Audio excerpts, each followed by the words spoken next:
Okay, fiduciary duties in an agency relationship. This is commonly tested in all fact patterns in which business associations is a part. And the most common fiduciary duties tested are those of agent to principal. There are three: the duty of care, the duty of loyalty, and the duty of obedience. The duty of care is the duty to act with reasonable care and skill, common among others performing like duties in like circumstances. So, this is somewhat similar to the tort concept, except we're talking about a fiduciary duty like that of an employee, a lawyer, or some other agent. So if we're discussing a lawyer, it would be the duty to act with the reasonable skill common among other lawyers performing like duties in like circumstances. So, for example, a lawyer might specialize in wills. The duty of care of a lay person who is not compensated is different. This person is what kind of agent? That's right, a gratuitous agent. A gratuitous agent isn't compensated for their services, but they do owe a duty of care. The standard of care will be of other lay people in like circumstances. So if a lay person makes the will for another person for free, they're not completely relieved of the duty of care. It's just that the standard of care is lower than that of a compensated professional agent. Duty of care, duty to act with reasonable care and skill. What degree of skill are we looking for in an agent? The degree of skill common among others performing what? Like duties in like circumstances. This is someone who is paid for their skill. So they must act with the reasonable care and skill. What? Common among those performing like duties in like circumstances. But if we have a gratuitous agent, they still have a duty of care. However, it will be that of a lay person making the will for free. They're not compensated. They're not a professional. The standard of care is lower, but they do not escape liability. Number two, the duty of loyalty. Most important duty, the duty of loyalty rule. The duty of loyalty means that the agent places the principal's interests above her own at all times. The duty of loyalty requires the agent to place whose interests? The principal's interests above their own at all times. Let's repeat that one again. The duty of loyalty means that the agent is required to place the principal's interests above her own at all times. So this means that the agent will be liable to the principal for breaches of the duty of loyalty. Most common, the agent must refrain from certain things. For example, secret profits. In the course of an agency relationship, the agent must refrain from secret profits gained at the principal's expense. What must they do with those secret profits? Oh, yes, disgorge them to the principal. The agent is liable to the principal for secret profits gained during the course of the agency relationship. That means on the principal's time, as in Redding versus Reagan, at the principal's expense, such as having a side hustle. And they must do what with those profits? Disgorge them to who? That's right, the principal. The agent is liable to the principal and must refrain from the use of confidential information, trade secrets, in competition with, or injury to the principal. The principal must not use confidential information to compete with or injure the principal. Okay, so far we have refrain from secretly profiting from the agency relationship. If they do, they must disgorge it. They must refrain from using the confidential information of the principal to compete with or injure the principal. Next, property. They may not use the principal's property for personal gain. You cannot use the principal's truck to deliver your kids to soccer practice on Saturdays. You cannot use the principal's property for personal gain. Make secret profits. You must disgorge them. Use confidential information in competition with or to injure the principal. Act on behalf of an adverse party without the principal's knowledge. Compete with the principal on the matter in which the agent is employed, or act or agree to act for people who have a conflict of interest with the principal. Okay, so let's break this down. Agent must refrain from 1, secret profits, 2, using confidential information, 3, using the principal's property, 4, acting on behalf of an AP, 5, competing with the principal or acting in the interest of people who have a conflict of interest. Conflict of interest. So conflict of interest, non-compete, acting on behalf of an adverse party, confidential information, using the principal's property for personal gain, or making secret profits. You must disgorge them. Okay, let's repeat it one more time. Secret profits, principal's property, use of the principal's confidential information to do what? Compete with the principal or harm the principal. Adverse party, what can't you do? You can't act on behalf of an adverse party to the principal. If the principal knows about it, that's all right. You can't compete with the principal. If Ron owns a hardware store, Linda cannot open a hardware store if she is Ron's employee. But could Lynn open a flower delivery service on the weekends? Sure. Why? We just said she can't compete. Well, is she competing with the principal? No. Is this within the scope and duties of her employment? No. She can't compete with the principal in his business of selling hardware. Can Lynn act or agree to act for a supplier who wants to cheat Ron's hardware?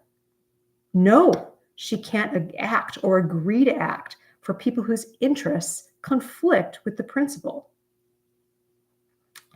Can Fran make a little money on the side by overcharging people or ferrying people across the Nile? No, she must disgorge those secret profits to Ron's hardware, the principal. Can Lynn use Ron's truck on the weekends? No, she may not use the principal's property for personal gain. Can Lynn reveal customer lists to compete with Ron or to further the interests of one of Ron's competitors? No, Lynn may not use confidential information or trade secrets to compete with or injure the principal. And she can't act on behalf of an adverse party without his knowledge. Okay, so these are all during the scope of employment. But what about post-termination? This is more limited. Non-compete agreements are, of course, generally enforceable if they are limited in time and geographical scope. Why? Because you can't restrain someone's interest in a common calling.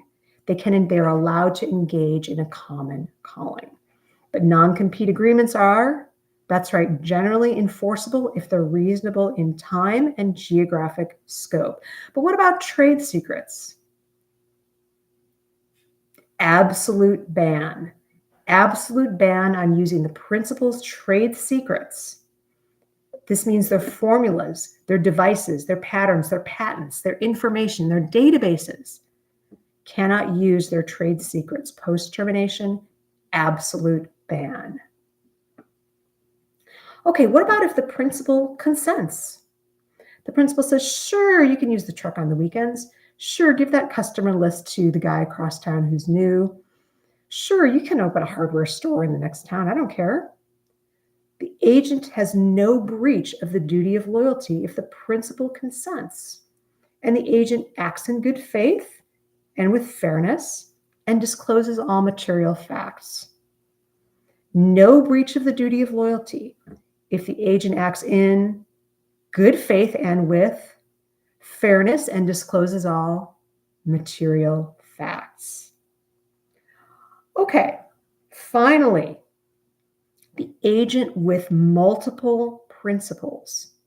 You work for multiple people. You have an obligation to disclose to each one of those principals that you deal with multiple principals and disclose all facts that each principal would want to know.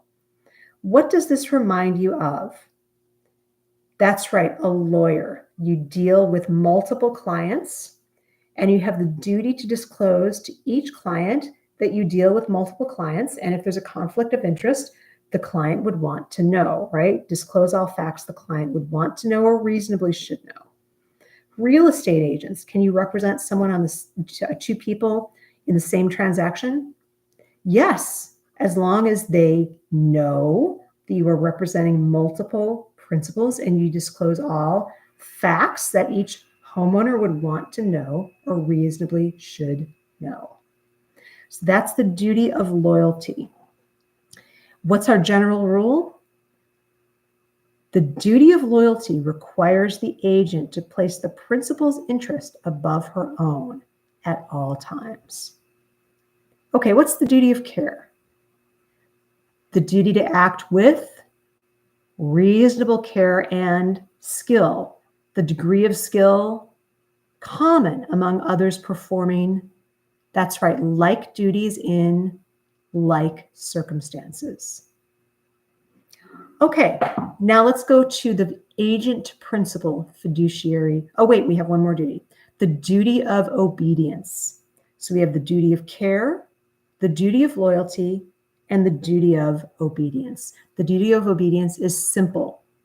It is the duty not to violate the principal's instructions. Who is liable for those violations? The principal. Remember our example about the secret limiting instruction. Don't pay more than $5,000 for the hardware, but Linda offered $6,000. Who gets to sue the principal? Well, the third party can enforce that contract for $6,000, but the principal can sue the agent because the agent is liable for violations of the duty of obedience. So she would be liable for the difference. The duty of obedience. The agent must obey the principal's instructions by doing what? Acting within the scope of her authority. Or what may happen? She might be liable for damages. Okay, there's one more small duty rule here, and it's the duty to account for violations of fiduciary duty. This is not the duty to account as in the duty to account for expenses. If an agent violates a fiduciary duty, if they make secret profits, if they use the truck on the weekend, if they accidentally disclosed confidential information, they have the duty to account for those violations. If they didn't act with due care, if they didn't disclose that they were working with multiple principals, they have a duty to account for any violations of their own fiduciary duties. These are the most heavily tested fiduciary duties. The duty of care, to act with reasonable care and skill, What's the degree of skill? The skill common among others performing like duties in like circumstances. The duty of loyalty requires the agent to place the principal's interest above her own at all times. The duty of obedience, to obey the principal's instructions by acting within the scope of your authority, or you may be liable for what? Damages. And 4, the duty to account. If you violate one of those fiduciary duties, the agent has the duty to account to the principal for that violation. Okay, less heavily tested are the duties from principal to agent. The principal has the obligation to act in accordance with any contract between the principal and the agent. The principal must act in accordance with the contract. The principal has the duty to indemnify payments made by the agent that are the responsibility of the principal. The principal has the obligation to deal fairly and in good faith with the agent. Okay, the duty to act in accordance with the contract, that means its express terms and its implied terms. The duty to indemnify payments made by the agent that are the responsibility of the principal. This means that the agent makes some sort of payment within the scope of their authority, or the agent suffers a loss that should be borne by the principal in light of their relationship. What does this look like? The agent makes a payment within the scope of their actual authority. They pay on a contract. They make a down payment. They rent a hotel room. Is it within the scope of their actual authority? Yes. Then those are the responsibilities of the principal. Or the agent suffers a loss that should be borne by the principal in light of their relationship. This is a little bit less clear, but I'm thinking something like the agent is using their own car to deliver the principal's goods in the scope of their employment and during the time and space of employment. And there's an accident. Who should pay for the car repair? The principal. It's a loss that should be borne by the principal in light of their relationship. And finally, the duty to deal fairly in good faith. This means very simply to provide the agent with information that the principal knows or has reason to know that would be a risk to the agent. The duty of fairness and good faith means that you inform the agent of risks that the principal knows or reasonably should know. What are we talking about? A risk of physical harm or financial loss. Physical harm or financial loss.